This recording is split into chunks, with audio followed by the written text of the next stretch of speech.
आपने कभी भी आंसर राइटिंग नहीं कर रखी है, अगर आपके पास थॉट्स हैं, अगर आपके पास कंटेंट है, अगर आपके पास फैक्चुअल इंफॉर्मेशन है, अगर आपके पास कॉन्सेप्चुअल नॉलेज है ना, तो आप इस आंसर को लिखने के लिए बहुत ही अच्छे से जाएंगे।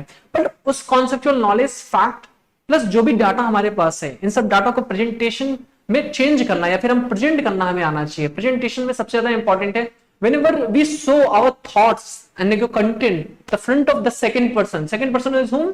सेकंड पर्सन कौन हो सकता है? जब हम लोग क्वेश्चन को लिखते हैं तो क्वेश्चन लिखते समय कोई रीडर इसको पढ़ता भी होगा, तो that reader is a second person.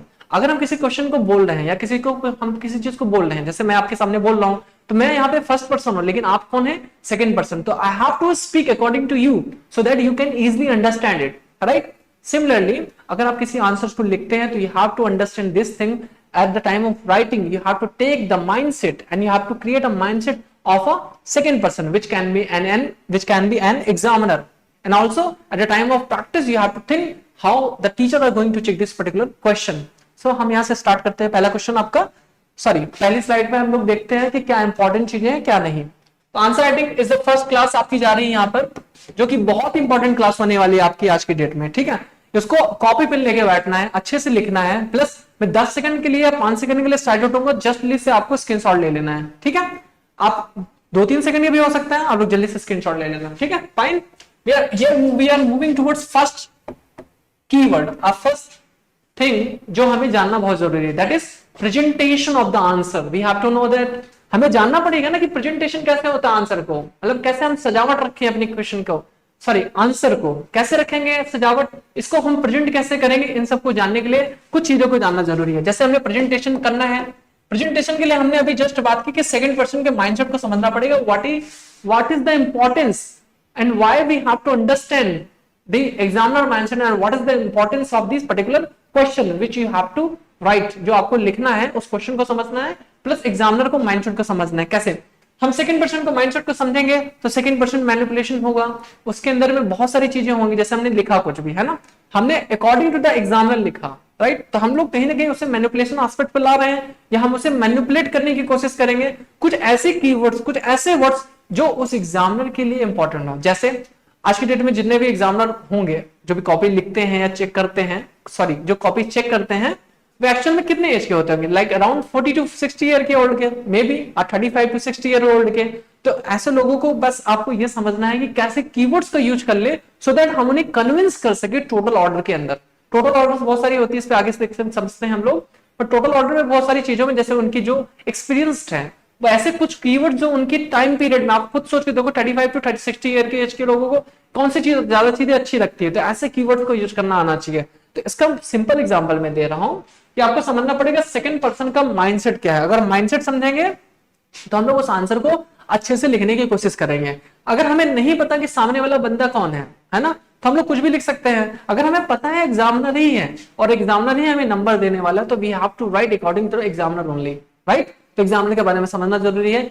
या फिर आप कभी भी आंसर लिखें तो इस चीज को जरूर ध्यान दीजिए कि आप जब भी आंसर लिखें तो उसको एक बार खुद भी रीडिंग करके देखिए, क्योंकि वहां पे आप सेकंड पर्सन के रोल पे रहेंगे। पहले तो आपने लिखा तो फर्स्ट पर्सन की तरह काम किया, बट सेकंड पर्सन पे काम करेंगे जब आप खुद उसे रीड करेंगे, तो ये then you will get to know कि हमने कहां मिस्टेक्स कर रखे हैं। बट उतना आप चीजें नहीं फाइंड आउट कर पाएंगे, क्योंकि आप जस्ट लिख रहे हैं, आप पढ़ रहे हैं, तो अपनी चीज को सही मानने की भी कोशिश करेंगे। तो इसलिए एग्जामिनर का माइंडसेट को समझना है, कैसे समझना है, कैसे करना है, सब कुछ यहाँ बताता हूँ।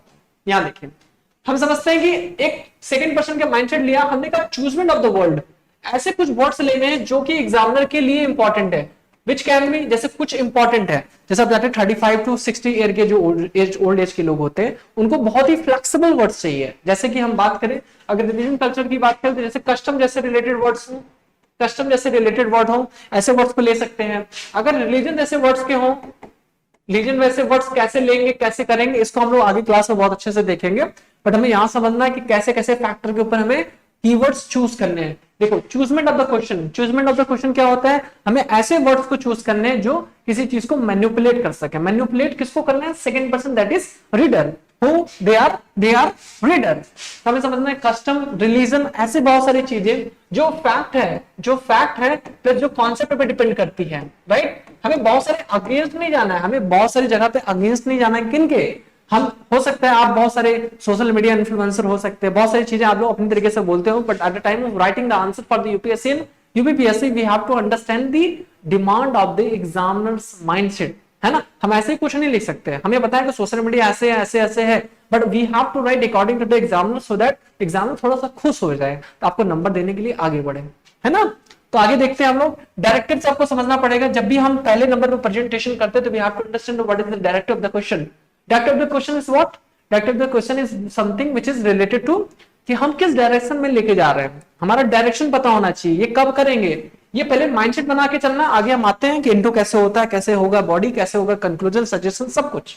बट हमें यहां समझना है कि डायरेक्टिव्स आर व्हाट? डायरेक्टिव ऐसा निर्देशन, ऐसा निर्देश, ऐसा डायरेक्शन कि हमें उस अकॉर्डिंग से चलना ही चलना है। पहले से फिक्स होनी चाहिए कि कौन कौन से लोग आएंगे, कैसे कैसे सारी डायरेक्शंस बनेंगे, किस किस कंटेंट में हमें बात करनी है, कैसे कैसे एग्जामिनर को टैकल करना है ना, ऐसे ऐसे सारी चीजों को हमें देखना है। तो इस डायरेक्शन में ही हमें जाना है। आगे बात करें विजुअलाइजेशन की, 2 नंबर पे, 2 नंबर पे अगर हम बात करें visualization, we have to really understand this particular terms, this particular topic. Visualization of the dimension, dimensions are very important for your answer writing section, right. Dimension नहीं पता होगा तो आप आंसर नहीं लिख पाओगे अच्छे से। इसको समझने के लिए हम लोग स्टार्ट करते हैं कुछ कीवर्ड के साथ में। आप सभी जानते हैं हिस्टोरिकल, किसी न किसी आंसर को लिखते हुए कहीं ना कहीं उसका हिस्टोरिकल या ऐतिहासिक पृष्ठभूमि हुआ करती है। अगर नहीं भी होती है तो उसको छोड़ भी सकते हैं, बट इसको चेक करना हमारी जिम्मेवारी बनती है कि हमें इस चीज को देखना चाहिए। सेकेंडली, हमें बहुत सारे टाइम पे ज्योग्राफिकल फंक्शन को समझना पड़ता है कि बहुत सारे क्वेश्चन में ज्योग्राफिकल फंक्शन पूछा जा सकता है। जैसे एग्जाम्पल लेते हैं आपके सामने, जैसे हिस्टोरिकल में है, अगर हमने बात की एलजीबीटी कम्युनिटी की, एक एग्जाम्पल लेते हो क्योंकि अभी न्यूज में था कुछ टाइम पहले, एलजीबीटी कम्युनिटी का एग्जाम्पल लेते हो, कहीं ना कहीं उसका हिस्टोरिकल माइंडसेट है कि एंशिएंट हिस्ट्री में पाया गया, बहुत सारी चीजें हैं, इन सब चीज पे आगे बात करते हैं क्लास के अंदर। ज्योग्राफिकल माइंडसेट समझिए, अगर एलजीबीटी कम्युनिटी का एग्जांपल लेते हैं, बहुत सारे प्लेस पे ऐसा होता है कि एलजीबीटी कम्युनिटी, जैसे आउट ऑफ द इंडिया बहुत सारे ऐसे प्लेसेस हैं, बहुत सारे ऐसे प्लेस है जहां पे बहुत सारे ऐसे लोग हैं ऑलरेडी, जैसे एलजीबीटी कम्युनिटी के अंदर जो बिलोंग करते हैं, तो ऐसे हम ज्योग्राफिकल कंडीशन भी बांट सकते हैं। जैसे इंडिया के अंदर भी लोग हैं और यूएसए के अंदर लोग हैं, या फिर किसी भी कंट्री के लोग हो सकते हैं, या फिर उनकी डेटा शेयर कर सकते हैं। अगर हम कहीं पे न्यूज में पढ़ रहे हैं द हिंदू एक्सप्रेस वगैरह के ऊपर, तो हम लोग बहुत सारे डाटा पाते हैं। उस डाटा को हमें समझने के लिए क्या करना पड़ेगा, उस डाटा को हमने पढ़ा, समझा, कहां पे कौन सी सीरीज चीज चल रही है ना, वहां पे हम लोग समझते हैं कि एलजीबीटी कम्युनिटी के कौन सी जगह पे क्या कैसे चल रहा है। बहुत बार प्रोटेस्ट होता रहता है ज्योग्राफिकल कंडीशन की वजह से, बहुत बार इनके पॉपुलेशन से रिलेटेड प्रॉब्लम होती रहती है, बहुत बार क्या सेम सेक्स प्रॉब्लम होने की वजह से बहुत सारी प्रॉब्लम्स क्रिएट होती रहती है। आगे हम बढ़ते हैं पॉलिटिकल, बहुत सारी पॉलिटिकल मुद्दे भी होते हैं। हम टॉपिक चेंज कर रहे हैं सो that you will be more comfortable with the topic. हम बात करते हैं किसी ऐसी चीज में जहां पॉलिटिकल कनेक्शन है, जैसे हम वुमेन्स की बात करें। Do you think if we have to write something related to women empowerment, do we have to care with the historical mindset, do we have to care with the geographical mindset, do we have to care with the political mindset, do we have to? yes we have to।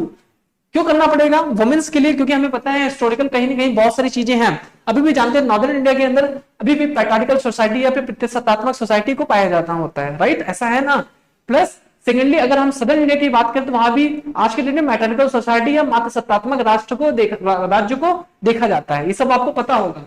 Plus political connections बहुत सारे हैं आपके, geographical function देखा, historical देखा, political, कैसे women empowerment political function में काम करती है। जैसे बहुत सारे एग्जांपल्स लेते हुए, अगर बहुत सारे लोगों को एग्जांपल देना चाहते हैं तो निर्मला सीतारमण से लेकर, है ना, आप लोग सुषमा स्वराज जी से लेकर बहुत सारे लोगों का ऐसे एग्जांपल दे सकते हैं जो पॉलिटिकल कनेक्शन के थ्रू ही वुमेन एम्पावरमेंट का काम कर रही है। आज के दिन में बहुत सारे वुमेन्स क्रिकेटर हैं, आज के दिन में बहुत सारे बैडमिंटन प्लेयर्स हैं जो आपके कहीं ना कहीं पॉलिटिकल मैटर पे काम कर सकते हैं। बहुत सारे क्रिकेटर हैं, बहुत सारे ऐसे पॉलिटिशियन हैं जो आज के डेट में वुमेन एम्पावरमेंट के लिए काम कर रहे हैं।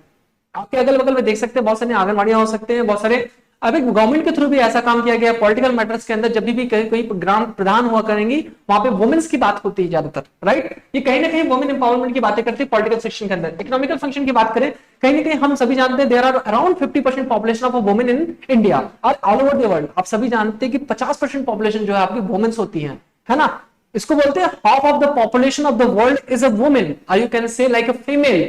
तो इकोनॉमिकल फंक्शन की बात करें, अगर आप विलेज में रहते हैं, अगर आप अर्बन में हैं, रूरल में है, तो आप सभी जानते हैं घर में कमाने वाले केवल एक शख्स होते हैं जो कि आपके एल्डर जैसे कि मम्मी ना होकर पापा हो सकते हैं ना, पिताजी हो सकते हैं, तो पिताजी कमाने वाले होते। अगर माता जी का भी ऐसा कुछ हो माइंडसेट, या फिर बहुत सारे लोगों पे ऐसा होता है कि माता जी को क्यों कमाना जाना चाहिए, लेकिन अगर सोच के देखिए, ऐसा पैरामीटर डेवलप करके देखिए, या फिर आप लोगों को यूजली देखने को मिलता होगा कहां पर सिटीज के अंदर कि वहां पे मेल और फीमेल दोनों एक साथ पार्टिसिपेशन करते हैं कि नहीं करते हैं, आपने देखा होगा। पर रूरल बैकग्राउंड में ऐसा नहीं है। दैट इज वाई कि वहां पर जो इकोनॉमिकल बैलेंस है, पर कैपिटा इनकम की बात करें, पर कैपिटा सेटलमेंट की बात करें इन अ पर्टिकुलर फैमिली, वहां पे बहुत सेटलमेंट रहता है। बट रूरल बैकग्राउंड में देख सकते हैं बहुत सारी जगह पर केवल मेल ही वर्कर होते हैं, ना कि फीमेल। अगर ऐसे भी देखा जाए तो इकोनॉमिकल बैकग्राउंड में अगर फीमेल की भागीदारी बढ़ती है तो इससे कहीं ना कहीं पर कैपिटा इनकम प्लस घर में बहुत सारी खुशहाली की बातें होती रहती है। सेकेंडली बात करें, ऐसे बहुत सारे इनोवेशन की चीजें गवर्नमेंट के थ्रू किया जा सकता है। एक एग्जांपल होता है टेक्नोलॉजी का। जैसे गांव में आप लोग जानते होंगे बहुत सारी जगह पर ट्रैक्टर्स का यूज किया जाता है। उस ट्रैक्टर्स में अभी महिंद्रा ने बहुत टाइम पहले अराउंड 2014-15 के आसपास उन्होंने वुमेन फ्रेंडली ट्रैक्टर को बनाने की कोशिश किया। उन्होंने बनाया भी, कई जगह पे इसको एक्टिव भी कर दिया गया, कई जगह पे लोग इसको यूज भी कर रहे हैं। इकोनॉमिकल अगर अच्छा होगा तो लोगों के पास पैसे अच्छे आएंगे।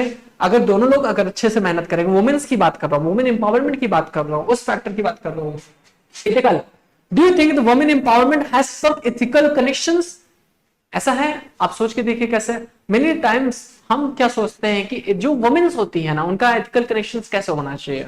आप लोगों ने सोचा, हम लोगों ने बहुत बार क्या किया कि बहुत सारी जगह पे देखते होंगे गांव में, पड़ोस में, कि कन्या भ्रूण हत्या से लेकर, है ना, कन्या भ्रूण हत्या से लेकर हम लोग बहुत बार इनइक्वालिटी जैसी चीजों में बिलीव करते हैं। इवन ऑफिस जो टाइम होता है हमारा, ऑफिस पीरियड टाइम होता है, जब वुमेन्स जो होती है ऑफिस के प्लेस पे होती है, ऑफिस प्लेसेस जैसे बोल सकते हैं, ऐसे प्लेस में भी उन्हें कहीं ना कहीं अनटचेबिलिटी टाइप की चीजें या फिर ऐसी नजर से देखा जाता है। आप सभी जानते हैं कहीं ना कहीं वो एथिकल वैल्यूज के ऊपर होता है। सेकेंडली, हम सभी जानते हैं ऐसी एथिक्स इंपॉर्टेंट होती हैं आज की डेट में जब हम इक्वल अपॉर्चुनिटी देते हैं दोनों के दोनों जेंडर के लिए। दोनों क्या, आज की डेट में तीनों जेंडर हो सकते हैं, फर्स्ट सेकंड थर्ड।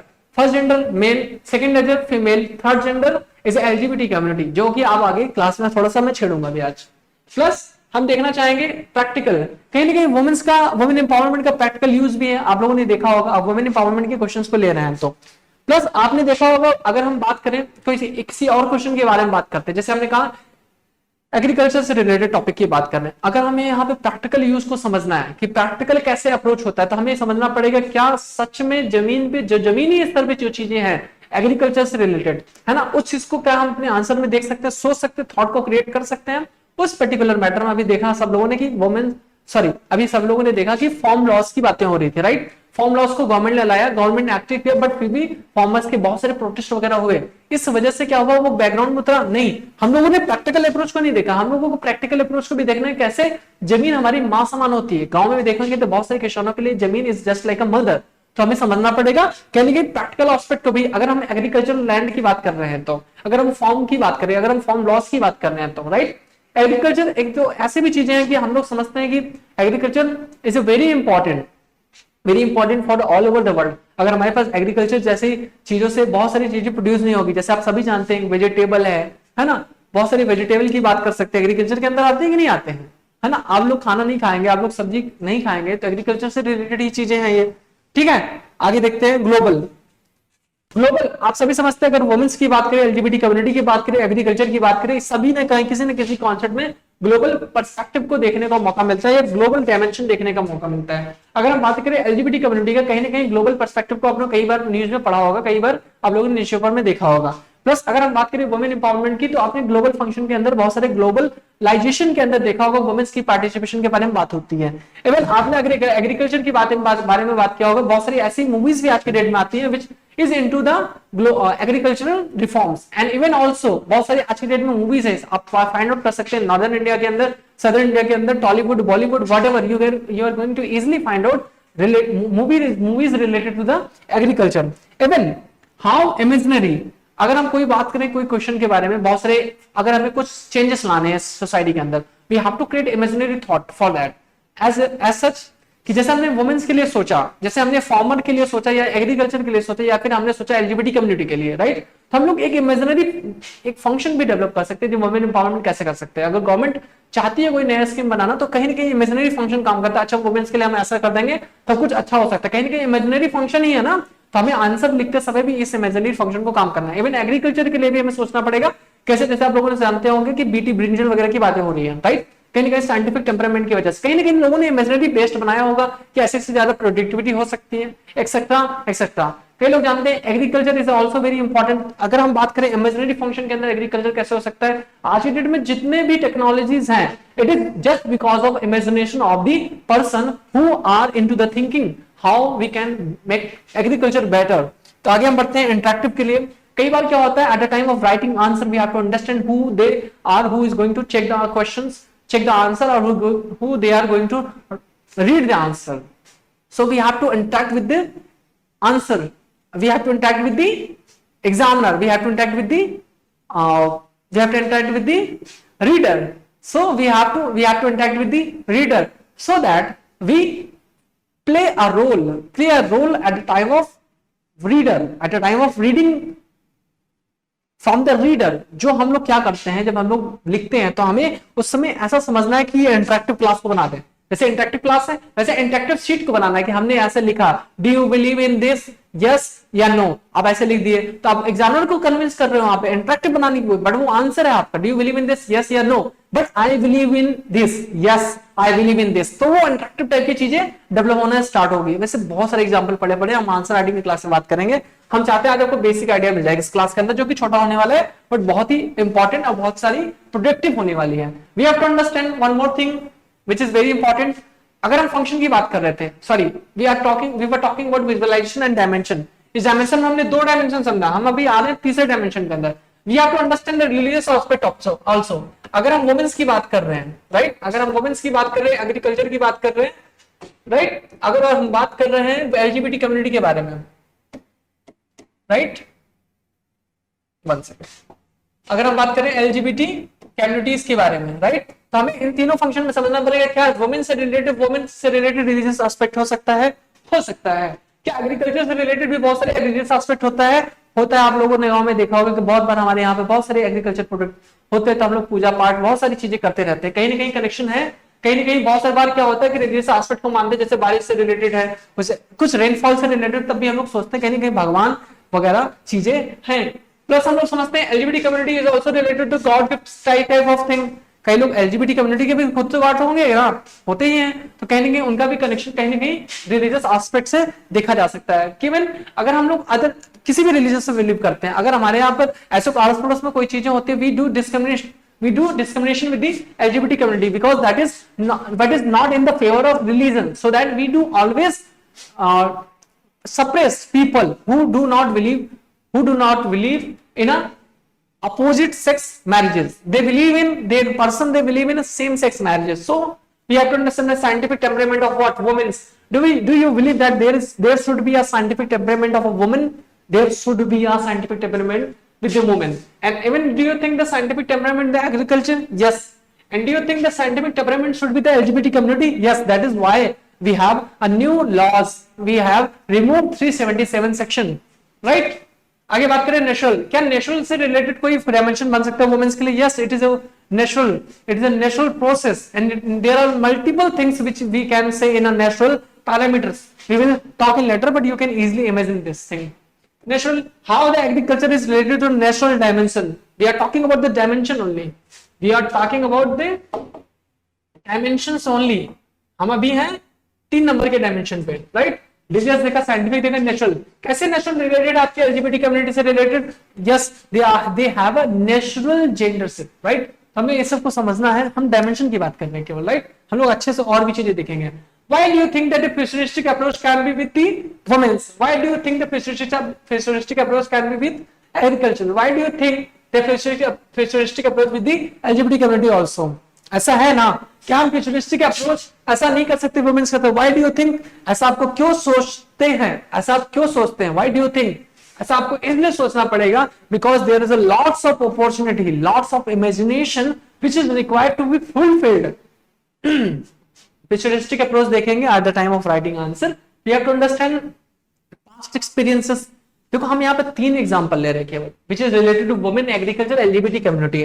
ऐसे भरे पड़े एग्जांपल्स हैं जिसको आप बोल सकते हैं आपके आंसर राइटिंग के लिए इंपॉर्टेंट है। अगर हम बात करें पास्ट एक्सपीरियंसेस की, do you think there is a past of a woman?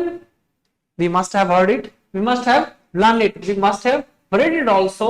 Past experience of agriculture सभी जानते हैं, सभी लोगों ने देखा। Past experience of the LGBT community सभी देखते हैं, सभी जानते हैं एंशिएंट हिस्ट्री से लेके कहां से सारी चीजें पहुंची है।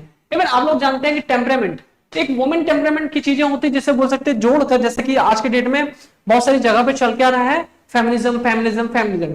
ये एक तरीके का temperament kind of thing he तो है।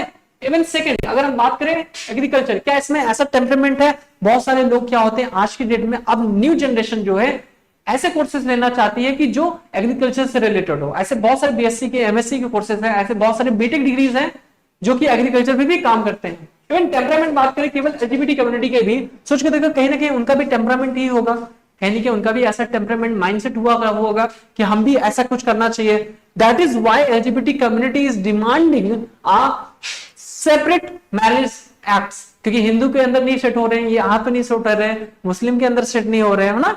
तो आपको समझना पड़ेगा कि अलग डिमांड कर रहे हैं सुप्रीम कोर्ट के अंदर, ये पेंडिंग अभी भी, आगे काम इस पे हो रहा है। जहां तक मुझे लगता है कि इस पे काम इनका अलग से चीजें हो सकती है, क्योंकि LGBT community should be separate because of their choice, right. आगे बात करते हैं, we have to understand the next keyword which is related for keywords. किसी भी आंसर लिखने के लिए हमें 3 नंबर को समझना है। यहाँ पे कीवर्ड कैसे है, हमने 2 समझा अभी। फर्स्ट देखा था हमने, फर्स्ट देखो क्या देखा था हमने, यहाँ देखिए फर्स्ट हमने क्या देखा था, देखिए फर्स्ट हमने देखा था प्रेजेंटेशन कैसे होनी चाहिए, दूसरा हमने देखा विजुअलाइजेशन। अभी तक इतनी देर में बात हो रही थी विजुअलाइजेशन के लिए हमारे पास कितने डायमेंशन होने चाहिए। फर्स्ट हमने बात किया हिस्टोरिकल, ज्योग्राफिकल, पॉलिटिकल। सेकंड बात किया economical, ethical and practical. Third हमने बात की ग्लोबल, इमेजिनरी एंड इंटरेक्टिव। फिर आगे हम बात कर रहे हैं फोर्थ के लिए, which is related to religion, scientific, national, futuristic, past experiences, temperament. आगे हम बात करते हैं 3 नंबर के टॉपिक्स के बारे में, which is related for your answer writing, where we have to talk about the keywords. We have to understand what is the importance of keyword. We have to find it from the question. From the question, we have to understand from the question how many keywords in a particular question. At the time of seeing a question, we are going to find out the keywords there. तो हमने पहले lecture में आपको keywords के बारे में बात किया, तो थोड़ा शेयर था 1 2 3 सब हेडिंग्स, सब कीवर्ड्स एक्सेट्रा एक्सेट्रा, राइट। तो हम यहाँ बात करते हैं कीवर्ड्स इंपॉर्टेंट होना चाहिए। We have to find out the keywords first, then we have to understand tails of the questions. बहुत बार हम लोगों को बहुत सारे टेल्स देखने को मिलते हैं, बहुत सारे पूछ देखने को मिलते हैं क्वेश्चन के अंदर। कैसे बताता हूँ, कई बार क्या होता है हम लोगों ने फाइंड आउट किया होगा बहुत सारे क्वेश्चन लिखने के बाद एंड में क्या होता है, कई बार लिखा होगा कमेंट, कई बार लिखा होगा क्रिटिकली एनालाइज इट, कई बार लिखा होगा एनालाइज इट। इस तरीके की चीजें क्या होती है, टेल्स होती हैं। There are around 40 tails, where we have to understand what is the meaning of real meaning of a particular tales। अगर हम बात करें कि critically analyse it, what is the meaning of critically analyse it, इन सबको समझना है। मैं 1 by 1 आगे के वीडियो में आने वाला हूं सारे टेल्स के लिए। Tails are very important so that कि क्या होता है कि कई बार टेल्स की वजह से सारे क्वेश्चन की मीनिंग चेंज हो जाती है। And also we have to understand if any specific term, कई बार क्वेश्चन में हमें समझना पड़ेगा कोई स्पेसिफिक टर्म्स आ गया which are going to be only an adjective. कभी भी एडजेक्टिव फाइंड आउट हो किसी क्वेश्चन में, एडजेक्टिव इंग्लिश की बात नहीं कर रहा हूं, बट कहीं ना कहीं क्वेश्चन के अंदर स्पेसिफिक कोई टर्म आए, that will be definitely gonna to be adjective. तो हमें इजीली फाइंड आउट करने के लिए होगा कि हाँ कैसे हमारा ये स्पेसिफिक टर्म है। तो हमने एक कीवर्ड बता दिया कि हमेशा ये एडजेक्टिव के फॉर्म में होगा। एडजेक्टिव पढ़ा होगा आप लोगों स्कूल या कॉलेजेस वगैरह में, राइट। तो नेक्स्ट हम बढ़ते हैं लेंथ के लिए। We have to understand why we have to think about the length of the question and according to that we have to write the answer। so हम समझते हैं बहुत सारे वर्ड्स क्या होते हैं, 100 वर्ड्स के लिखने के आते हैं, बहुत सारे 200 वर्ड्स होते हैं। 100 वर्ड्स और 200 वर्ड्स मतलब 100 एंड 200 वर्ड्स कहां लिखने होते हैं, यूपीपीएससी के एग्जामिनेशन में या फिर पीसीएस एग्जामिनेशन के अंदर, right. UPPSC and UP and state PCS examination के अंदर। बट हम देखते हैं 150 प्लस 250 जो दिखते हैं वो यूपीएससी के अंदर दिखता है, which is CSC, right. CSC UPSC के अंदर हमें क्या देखने को मिलता है, 150 वर्ड और 250 वर्ड, लेकिन हमें 100 वर्ड और 200 वर्ड का देखने को मिलते हैं पीसीएस एग्जामिनेशन के अंदर। हमें समझना कुछ कीवर्ड्स है, कई बार हम लोग क्या करते हैं इसको समझ नहीं पाते। अभी मैं इसको थोड़ा कर हटवाता हूं। देखिए हमने यहाँ पे देखना था आपको, अगर यहाँ पे हमने कहा कितने वर्ड्स के आपको लिखना है introduction, that is around 25 words only, है ना। कितने वर्ड्स के आपको इसको बॉडी को लिखना है, इट इज अराउंड जस्ट 50, है ना। कितने वर्ड्स में आपको लिखना है, आपकी क्या सजेशंस, कितने वर्ड्स में लिखना है, that is just in 10 words. And how many words required for a conclusion, just 15। तो कितने हो गए टोटल, दैट इज 100। 25 15 25 15 40 10, 50, 50, 100 100 वर्ड्स इसमें हमको देखना पड़ेगा। अगर कभी 150 वर्ड्स लिखने के मौके आए तो हमें समझना पड़ेगा 30 वर्ड हम लिखेंगे कहां पर, इंट्रो में, 60 वर्ड लिखेंगे हम लोग बॉडी में, 20 वर्ड्स लिखेंगे हम लोग कहां, सजेशन है या कुछ कुछ फैक्टर है उसके बारे में डिफाइन करेंगे 20 वर्ड्स में। 40 वर्ड्स में क्या करेंगे हम लोग, इसको हम कंक्लूड करेंगे, किसी भी आंसर को हम लोग कंक्लूड करेंगे। अगर सिमिलरली हम देखते हैं 200 वर्ड के अंदर क्या होता है, 40 वर्ड हमें लिखना है इंट्रो, 70 वर्ड्स लिखना है हमें बॉडी, 30 वर्ड्स लिखना है हमें क्या, ऐसे सजेशंस हो सकते हैं, ऐसे आपके पर्सपेक्टिव हो सकते हैं जो 70 वर्ड में आएंगे। लेकिन in the end we have to understand we have to write also about the conclusion with in I mean with 60 words only, right. अगर समझते हैं 250 वर्ड्स जो आपका है, 250 वर्ड्स के जो क्वेश्चंस आते हैं यूपीएससी के एग्जाम के अंदर पूछा जाता है, 50 वर्ड्स में आपको रियली अराउंड पहुंचाना है आपके इंट्रोडक्शन, 80 वर्ड्स के आसपास पहुंचाना है आपको बॉडी, 40 वर्ड्स के अंदर आपको पहुंचाना है कहीं ना कहीं आपका सजेशन हो सकता है, कुछ रिमार्क्स हो सकते हैं, कुछ अंडरस्टैंडिंग हो सकती है, राइट। बॉडी के बाद, बॉडी के पहले नहीं, बॉडी के बाद फिर हमको कंक्लूजन रखना है 80 वर्ड्स में। इतना समझा हम लोगों ने। फिर आगे बात करते हैं किसके बारे में बात कर रहे हैं, लेंथ ऑफ द क्वेश्चन की बात कर रहे हैं, लेंथ ऑफ द आंसर की बात कर रहे हैं। Many times we have to write in ऐसे 1000 words and 1200 word, we have to understand here also कि 1000 वर्ड में क्या क्या करना है हमें, 10 वर्ड तो हमें लेना है कोटेशन, ये क्या है आपका कोटेशन, दोनों जगह पे देखो 10-10 क्वेश्चन है, 10-10 वर्ड्स आगे, 10 वर्ड्स के अंदर आपका कोटेशन होना चाहिए किसी भी ऐसे लिखते समय, प्लस 30 वर्ड्स में आपको कहीं ना कहीं कुछ ना कुछ स्टार्टिंग पॉइंट होना चाहिए। वो स्टार्टिंग पॉइंट क्या होना चाहिए, वो भी कन्विंसिंग होना चाहिए, सो दैट एग्जामिनर आपको समझ सके कि हाँ आपने जो आगे लिखा है, जो आगे लिखा है वो हमारे पढ़ने योग्य है। तो कन्विंसिंग मतलब कुछ ऐसे टर्म्स को यूज करना पड़ेगा जो आपके कोटेशन से और जो आपके जो ऐसे का टॉपिक है उससे रिलेटेड होना जरूरी है। प्लस 90 वर्ड्स में हम लोग लिखते हैं बहुत सारी चीजें जो कि हो सकती है फैक्ट, जो कि हो सकती है फैक्ट, कुछ हो सकती है डेटा, है ना, फैक्ट डेटा इंफॉर्मेशन वगैरह हो सकती है आपकी, है ना, इन्फो वगैरह, राइट। प्लस 800 वर्ड्स में हमें समझना है कि ऐसे में डिमांड क्या है, इस ऐसे के जैसे हम लोग क्वेश्चन के लिए, क्वेश्चन छोटे आंसर क्वेश्चन के लिए हम लोग बॉडी बनाते हैं, वैसे हमें सिमिलरली 800 वर्ड में क्या लिखना है, बॉडीज बनाने हैं, किसके, पर्टिकुलर ऐसे की जो डिमांड है। प्लस 70 वर्ड्स में हमें लास्ट में देखना है कि इसकी कंक्लूजन, किसी भी ऐसे का कंक्लूजन डेफिनेटली फाइंड आउट होता है, कोई आपसे बोले कंक्लूजन नहीं होता, ऐसा कुछ नहीं होता, कंक्लूजन होना है किसी भी आंसर। सोच से देखो क्या ऐसे भी एक तरीके का आंसर ही है ना, तो कंक्लूजन क्यों नहीं होगा उसका, डेफिनेटली होगा, ठीक है। 70 वर्ड्स 100 वर्ड 1000 वर्ड के लिए है, 100 वर्ड्स के लिए है, 10 वर्ड्स कोटेशन 30 टाइम्स कन्विंसिंग के लिए, 100 वर्ड्स किस लिए, बॉडी, बॉडी के अंदर बहुत सारे कंटेंट हो सकते हैं, प्लस 160 के अंदर कंक्लूजन लिखना पड़ेगा इसके अंदर। आगे स्लाइड में बढ़ते हैं, विच इज इंपॉर्टेंट क्यों 5 नंबर पे बस 2 से 3 मिनट की वीडियो और जा सकती है, आप लोग बने रहे इस वीडियो के अंदर। 5 नंबर पर हम लोग देख सकते हैं way forward, we have to understand many times कि हमें वे फॉरवर्ड क्या है, वे फॉरवर्ड कैसे क्वेश्चन को लिखना है, कहां लिखना है, किसके बाद। देखो यहां पहले इसको ड्रॉप नहीं करना, आप इधर समझना है। हमने बात किसकी की, लेंथ की बात की, अभी तक कीवर्ड्स के बाद लेंथ की बात की, राइट। हम लोग आगे बात किसकी करने जा रहे हैं, हम लोग बात करने जा रहे हैं वे फॉरवर्ड की। वे फॉरवर्ड बहुत सारी चीजों को देखना पड़ता है। वे फॉरवर्ड का मतलब है कि जिस डायरेक्शन में क्वेश्चन को पूछा गया है उसी डायरेक्शन में क्वेश्चन के लिए आंसर को रेडी करना। सेकेंडली हमें बहुत से बैलेंस अप्रोच रखना है किसी भी आंसर के लिए। बैलेंस मतलब ऐसा नहीं कि हर एक इधर उधर की चीजें भागनी है, बहुत ही बैलेंस रखना। अगर हमने इस सेंटेंस को ऐसा लिखा तो दूसरा सेंटेंस भी उसी के अनुरूप होना चाहिए, फिर तीसरा सेंटेंस उसी के अनुरूप होना चाहिए।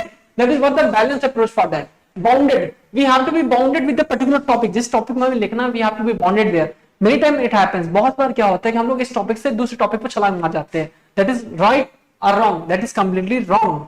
हमें ऐसा नहीं करना चाहिए। We have to create a curiosity in the question और द आंसर, क्योंकि हम लोग जब क्वेश्चन लिखते हैं या सॉरी आंसर लिखते हैं ना, तो हम लोग क्यूरियोसिटी को डेवलप भी करना चाहिए। वी आर क्यूरियस, ठीक है। जो राइटर सॉरी जो रीडर है ना, जो सेकंड पर्सन है, वो क्यूरियस होना चाहिए। जब लिख रहे हो ना तो उसको पता होना चाहिए अच्छा आगे क्या लिखेगा, आगे क्या लिखेगा, आगे क्या लिखेगा, है ना। तो इस तरीके की चीजें क्यूरियोसिटी डेवलप करना पड़ेगा आपको उसके अंदर। And also we have to understand the factual things, we have to go through the factual, like we have to produce some fact and information which is related for your answer. And also we have to understand the concept, we have to produce some conceptual things with there where right reader is going to read that particular answer. We have to create some concept which is related for your question, whether it can be simple questions from 100 150 200 and 250 words, whether it can be essay also, right. We have to go through the next slides. Next slide. तो हम यहाँ देखते हैं intro part. जब भी आप किसी question को स्टार्ट करते हैं हम इंट्रो से स्टार्ट करते हैं। देखो हम लोग कितने एंड पे आ रहे हैं, बट हमें समझना पड़ेगा उसके पहले के पुछल्ले क्या होते हैं, उसके पहले के चीजें क्या होते हैं, राइट। इंट्रो पार्ट में क्या समझना है, we have to be very stable, we have to be very catchy. अगर हम इंट्रो में स्टेबल नहीं रहेंगे, अगर हम इस इंट्रो के अंदर कैची नहीं बनाएंगे, तो हमारा जो एग्जामिनर होगा, जो रीडर होगा, उसको कैसे कैच करेंगे आगे के पार्ट पढ़ाने के लिए। We have to make sure कि कैची होने के साथ साथ स्टेबल भी होना चाहिए। ऐसा कुछ कीवर्ड हो जो स्टेबल हो, इधर उधर की चीजें ना हो।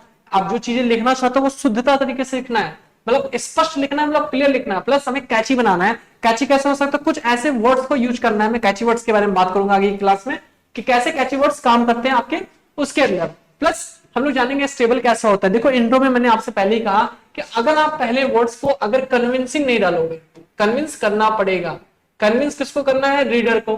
तो रीडर को कन्विंस करने के लिए आपका इंट्रो कैसा होना चाहिए, बहुत ही स्टेबल और कैची। इसके लिए कुछ कीवर्ड्स होंगे, मैं आपको आगे दिखाता हूं कैसे कीवर्ड्स होंगे आपकी क्लास के अंदर। देखें आगे हम बात करते हैं 7 नंबर पर, एंट्री ऑफ द क्वेश्चन। देखो क्या होता है कि हम लोग इंट्रो तो लिख लेते हैं, जब बॉडी में इंटर करते हैं ना, तो हमें बॉडी मतलब शरीर नहीं, बॉडी मतलब क्वेश्चन के आंसर का बॉडी। तो हमें यह समझना है कि एंट्री ऑफ द क्वेश्चन कैसे करना है, वाया बॉडी। कैसे, हमें वाया क्वेश्चन। कभी भी बॉडी लिखते समय हमें क्यूरियोसिटी डेवलप करना चाहिए कि हम इस बॉडी को लिख रहे हैं, तो हम कुछ क्वेश्चन टाइप की चीजों को यूज करके, कुछ क्वेश्चन डेवलप करके इस तरीके की चीजें लिख सकते हैं। जैसे मैं एग्जांपल देकर समझाता हूं। देखो जैसे किसी ने कहा, if Gandhi was not there what happened to Indian independence, right. हमने इंट्रो बना दिया, सब कुछ कर दिया, बट अगर हमें यहाँ पे लिखना है कि बॉडी को लिखना है, तो क्वेश्चन कैसे है, तो हम कहेंगे कि does it happens that it can be possible that Gandhi, इस तरीके की चीजें यूज करें। डज से, इफ से, इज से, है ना, डिड से, या फिर बोले वाई से, हुम से। तब इस तरीके की चीजें क्या कहलाएंगी, कहीं ना कहीं हम लोग क्वेश्चन के अंदर घुस रहे हैं। तो हम लोगों ने एक क्वेश्चन क्रिएट किया बॉडी के पहले, उसके बाद हमने आगे क्वेश्चन के लिए क्यूरियोसिटी डेवलप की, किसके लिए, रीडर के लिए, एग्जामिनर के लिए। आगे बात करें simple terms. The thing is here, जब भी बॉडी का यूज करेंगे आगे बढ़ने के लिए, पहले लाइन के अंदर हम लोग सिंपल टर्म्स का यूज करेंगे जो एग्जामिनर को कैची लगे। कैची के साथ साथ लगे कि हाँ आगे की बॉडी पढ़ना, क्योंकि बॉडी बहुत बार क्या होती है, 80 वर्ड्स की होती है, 70 वर्ड्स की होती है, 100 वर्ड्स की होती है आपके आंसर के लिए। और बहुत बार ऐसे वगैरह के लिखते समय बहुत बार बॉडी बहुत बड़ी होती है, राइट। तो उस समय अगर हम लोग सिंपल टर्म्स को नहीं रखेंगे, वाया क्वेश्चन नहीं घुसेंगे, उस बॉडी के अंदर घुसना पड़ता है ना, बॉडी के अंदर सिंपल टर्म्स और क्वेश्चन बना के घुसना पड़ता है, तब जाके एग्जाम में आपको इंटरेस्ट जगाने के लिए जाएगा। आगे बढ़ते हैं कुछ इंपॉर्टेंट चीजों के लिए। अगर हम बात करते हैं समराइजिंग ऑफ द थॉट्स, कभी भी क्वेश्चन को हम लिखेंगे, कभी भी आंसर लिखते समय, क्वेश्चन को समझकर आंसर लिखते समय we have to understand summarizing of the thoughts. बहुत सारे थॉट्स को हमने लिखा, जैसे मान लीजिए हमने 3 थॉट्स को लिए, A, B and C. We have to understand इन सारे थॉट्स को हमको कैसे समराइज करना है। हमें यहाँ पे ए को भी रखना है, हमें यहाँ बी को भी रखना है, हमें यहाँ सी को भी रखना है, फिर जाके समराइज करना पड़े किसको। जैसे हमने किसी चीज की बात की, हमने उसमें बात की वुमेन्स की, हमने बात की उसमें एग्रीकल्चर की, हमने उसमें बात की एलजीबीटी कम्युनिटी की, तो तीनों चीज को समराइज करके हमें क्या करना पड़ेगा, वहां पे लिखना पड़ेगा। क्या तीनों को तीनों थॉट्स हैं, तीनों को तीनों वर्ड्स हैं, इन तीनों को लिया हमने, समराइज किया, एक जगह रखा, क्या हुआ, थॉट्स हमारे जितने हमने सोचे, जितने आंसर में लिखे, वो एंडिंग में आ गए eight the time of writing the conclusion. Conclusion में सारे वर्ड्स होने चाहिए सो दैट एग्जामिनर आपको अच्छे से अच्छे एग्जाम नंबर दे सके और वो इजिली कनेक्ट कर सके। क्योंकि एग्जामिनर जब आंसर देता है, सॉरी एग्जामिनर जब मार्क्स देता है ना, तो वो एंडिंग में जाके ही सोचता है कि कितना देना है, right. Next we have to understand कैसे होगा समराइजिंग ऑफ द थॉट्स, कैसे समझना है इसको। कन्विंसिंग होना चाहिए, बहुत कन्विंसिंग होना चाहिए, plus positive into the deep demand of the question. हमें समझना पड़े बहुत पॉजिटिव होना चाहिए, वो भी real demand of the question. Real demand of the question हम समझते हैं टेल ऑफ द क्वेश्चन से। टेल ऑफ द क्वेश्चन क्या होता है, वही comment, analyse, critically analyse, enlightenment, etcetera etcetera, इस तरह की चीजें होती हैं। फिर हम बात करें, अगर कभी भी कोई भी क्वेश्चन का आंसर लिख रहे हैं तो हमेशा हमें रिस्पॉन्सिबल होना पड़ेगा। रिस्पॉन्सिबल नहीं होंगे तो इसमें हमारा क्या होगा, बहुत सारी कॉन्ट्राडिक्ट चीजें निकलेंगी। जैसे हमने कुछ क्वेश्चन को लिखा, we are in the favour of that particular answer, we are in the favour of particular question and answer. आगे चल के हमने कंक्लूजन में लिखा कि हम ऐसा मानते, इट मे बी, जैसे हमने कहा इट मे बी राइट, हम ऊपर तो बॉडी के अंदर बोल रहे हैं कि इट इज ओके, बट यहाँ पे हम मे बी का यूज कर रहे हैं, तो हम वी आर नॉट श्योर। तो आप अगर श्योर नहीं है तो मतलब आप रिस्पॉन्सिबल नहीं है उस क्वेश्चन के लिए। तो you have to be very responsible for your conclusion of the answer and also be have to clear with the conclusion. Clear conclusion तो होना है, लेकिन बहुत क्लियर होना है कि नहीं ऐसा है तो ऐसा है।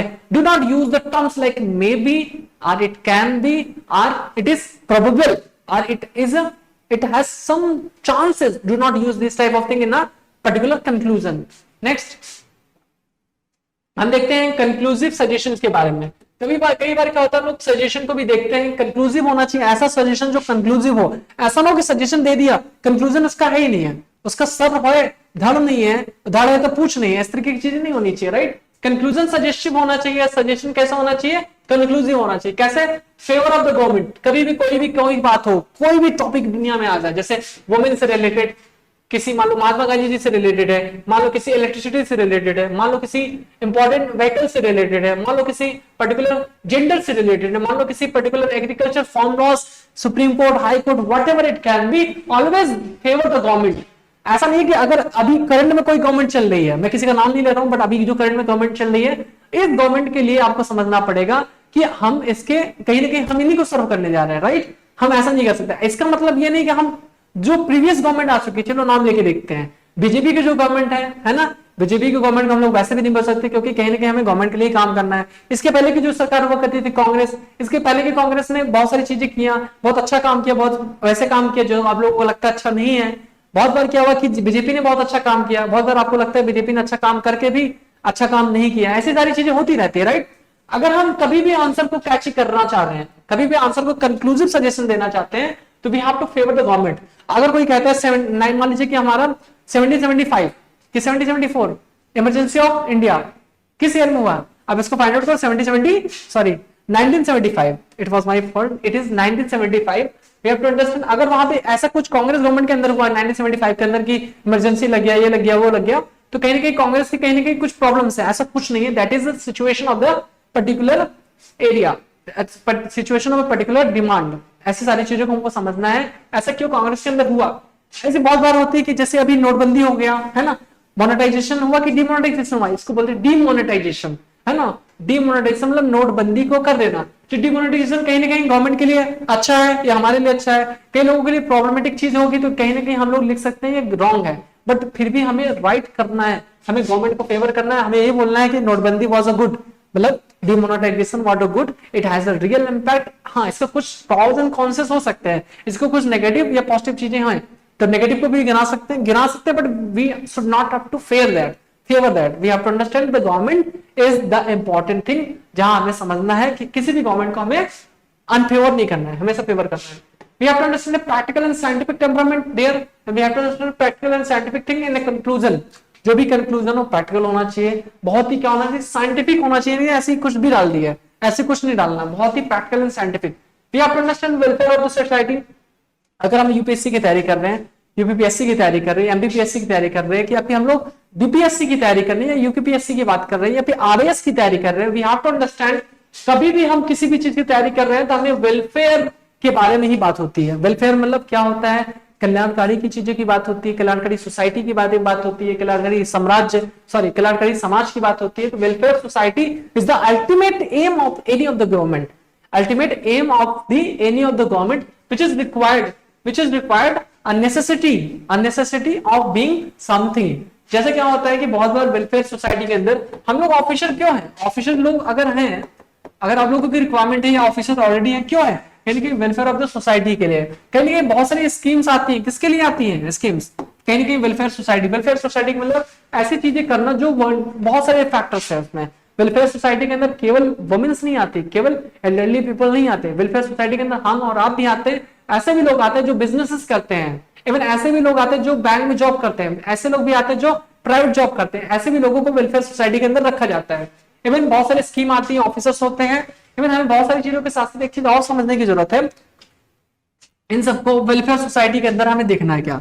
देखो क्या है, वेलफेयर सोसाइटी के अंदर हमें एक चीज देखना है कि हमें ओपन टू द काउंटर कभी भी किसी चीज को देखेंगे। कंक्लूसिव सजेशन के अंदर ये कंक्लूसिव सजेशन है, देखो 1 नंबर है, ये 2 नंबर है, ये 3 नंबर है, ये आपका 4 नंबर है, ये आपका 5 नंबर है। देखते हैं ओपन टू काउंटर, कभी भी किसी चीज का कंक्लूजन करना है, हमेशा ओपन रखना है, ऐसा नहीं कि फिनिश कर देना है। We have to understand open रहने से फायदा क्या है, जब एग्जामिनर या कोई भी रीडर आपका क्वेश्चन चेक करेगा या क्वेश्चन बाय आंसर को देखेगा तो आपको समझना चाहिए ओपन टू द काउंटर, हमेशा वो जो एंडिंग होना वो काउंटरिंग करने लायक हो। तो आपने लिखा कुछ, तो क्वेश्चन आया कि यार इसका ऐसे कैसे होगा, है ना, तो एग्जामिनर ने बोला कि मैं इसको पूछना चाह रहा हूँ कुछ, उसके मन में खुद क्यूरियोसिटी डेवलप होगी कि मैं कैसे काउंटर कर सकता हूँ। जब ऐसी भावना होगी तो वो खुद सोचेगा लड़का आगे क्या लिखेगा, तो आगे पढ़ने के लिए भी जाएगा, अगर नहीं भी जाएगा तो आपके अगले क्वेश्चन की तरफ जाएगा, क्योंकि 20 क्वेश्चन लिखने हैं ना आपको। अगर आपने यहाँ पे छोड़ दिया कुछ चीजें तो आगे क्वेश्चन के अंदर बढ़ेगा, क्या हो सकता है लड़का आगे और अच्छा लिखना स्टार्ट किया हो सकता है वर्ड लिमिट खत्म हो गया हो सकता है उसकी पेज की लिमिट खत्म हो गया हो, इन सबको समझना है।